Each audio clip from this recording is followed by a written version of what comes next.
Aziz do'stlar, siz bilgan va ishonch bildirgan Umbem klinikasi endi sizga yanada yaqinroq. Biz yangi filialimizni ochdik. Shu sabab yangi klinikamizda turli xil xizmatlar uchun 20% gacha chegirmalar taqdim etamiz. Marhamat, klinikamizga kelib, o'zingiz va yaqinlaringiz sog'lig'iga g'amxo'rlik qiling. Bizning yuqori malakali shifokorlarimiz quyidagi sohalarda xizmat ko'rsatishadi: stomatologiya, ginekologiya, terapiya, lor, jarrohlik, pediatriya, urologiya, UZI va boshqa yo'nalishlar. 5000 dan ortiq turdagi laboratoriya tahlillari olinadi hamda eng yuqori sterilizatsiya darajasi o'tkaziladi. Bizning manzil Moskva shahri, VDNX metro bekati, Kondratyuk ko'chasi 2. Telefon raqamimiz 8 925 103 22 55. Mutaxassis ko'rigiga oldindan yozilishni unutmang. Umbem klinikasi. Biz sizning sog'lig'ingiz uchun qayg'uramiz. Rossiya, Kiyev va uning atrofidagi hududlarga qaratilgan Iskandar ballistik raketalarining uchirilishi videolarini e'lon qildi. Kim Chen Inning singlisi Yaponiyaga yangi harbiy choralar bilan tahdid qildi. Pxenyan Tokio tomonidan AQSh floti bilan hamkorlikda Tomahawk qanotli raketalarini sinovdan o'tkazishga javoban qo'shimcha harbiy variantlarini ko'rib chiqishini ma'lum qildi. Bu haqida Kim Chen Inning singlisi ma'lum qildi. Yaponiya faqat mudofaa davlat degan aldamchi ko'rinishdan voz kechdi. U o'zining yadro quroliga ega bo'lish masalasini ochiq muhokamaga olib chiqmoqda. Shu bilan birga Tinch okeanida AQShdan olingan uzoq masofali Tomahawk qanotli raketalarini ishga tushirish bo'yicha harakatlar olib bormoqda. Janubiy Koreya esa qo'shni davlatlardan kelayotgan dengiz tahdidlari haqida shov-shuv ko'tarmoqda va atom suvosti kemalarini ishlab chiqishni tezlashtirmoqda, deyiladi bayonotda. Avgust oyidan beri Rossiya qurolli kuchlari Kiyev va uning atrofidagi hududga 51 ta Iskandar M, S-400 va keyin 23 ballistik raketalarini, shuningdek 8 ta Sirkon gipertovushli raketalarini uchirdi. Bu davrda 2 ta yirik raketa zarbasi paytida faqat bitta Iskandar M raketasi Ukraina tomonidan urib tushirilgan. Pentagon Rossiya va Xitoy bilan urush bo'lgan taqdirda AQShning yangi yadroviy rejasini ishlab chiqmoqda. NBC News: agar Rossiya Shimoliy Koreyaning raketa uchirish moslamalarini Ukrainaga zarba berish uchun joylashtirsa, ular qonuniy nishonga aylanadi, dedi Andrey Sibiga. Ukraina tashqi ishlar vaziri agar Shimoliy Koreyaning raketa tizimlari Rossiya hududida joylashtirilsa, Ukraina kuchlari ularga zarba berishini aytdi. AQShda yetishmovchilik tufayli Trump Ukrainaga Patriot raketalarini bermaydi. Financial Times gazetaning yozishicha, Trump AQShning Eronga qarshi harbiy kampaniyasi tufayli tutuvchi raketalarning yetishmasligiga ishora qilgan. Ukraina muzlatilgan Rossiya aktivlaridan yana 1.4 milliard yevro oladi. Yevropa ittifoqi muzlatilgan Rossiya aktivlaridan yana 1.4 milliard yevro daromadni Ukrainaga o'tkazadi, deb e'lon qildi Yevrokomissiya rahbari Ursula von der Leyen. Biz Rossiyaning Ukrainaga havo hujumlari paytida sodir etgan dahshatli vahshiyliklar haqidagi xabardan yana bir bor uyg'ondik. Rossiya yetkazgan zarari uchun tovon to'lash kerak, deb yozgan Ursula von der Leyen. Yevropadagi Rossiya aktivlari muzlatilgandan beri ularga 8 milliard yevro daromad keltirdi.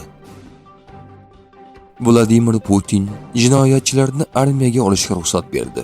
Rossiya rahbari Vladimir Putin og'ir jinoyatlar uchun sudlangan shaxslar bilan Mudofaa vazirligi o'rtasida shartnoma tuzishga ruxsat beruvchi qonunni imzoladi. Rasmiy huquqiy axborot portalida e'lon qilingan hujjatga ko'ra, safarbarlik, harbiy holat yoki urush davrida harbiy xizmatga kontrakt asosida kirishi mumkin bo'lgan shaxslar ro'yxati kengaytiriladi. Ukraina Ufadagi neftni qayta ishlash zavodiga zarba berdi. Bu hujum so'nggi bir necha kun ichida Bashneft korxonalariga qarshi amalga oshirilgan 3-zarba bo'ldi. E'tiborlisi, 3-avgust kuni Boshqirdiston rahbari hududdagi yoqilg'i bozori barqarorligi va xavfsizligi to'liq ta'minlanganini aytgan edi. Zelenskiy Ukraina Rossiyaning ballistik raketa uchirish qurilmalarini yo'q qilishini aytdi. Ukraina havo kuchlari tunda uchirilgan 115 ta zarbdor drondan 98 ta urib tushirilganini, biroq Rossiyaning 28 ta raketasidan birortasi ham urib tushirilmaganini ma'lum qildi. Reuters agentligining xabar berishicha, Shimoliy Koreya Ukrainaga zarba berish uchun Rossiyada o'zining raketa bo'linmasini joylashtirmoqda. Agentlik bosh razvedka boshqarmasiga tayanib, Voronezh viloyatida taxminan 90 nafar Shimoliy Koreya harbiy xizmatchisidan iborat bo'linma mashg'ulotlardan o'tayotganini xabar qilmoqda. U 6 ta uchirish moslamasi va 120 tagacha ballistik raketlarni qabul qilishi mumkin. Yana Wildvirus. Tula viloyatidagi Wildvirus saralash markaziga dron hujumlari uyushtirildi.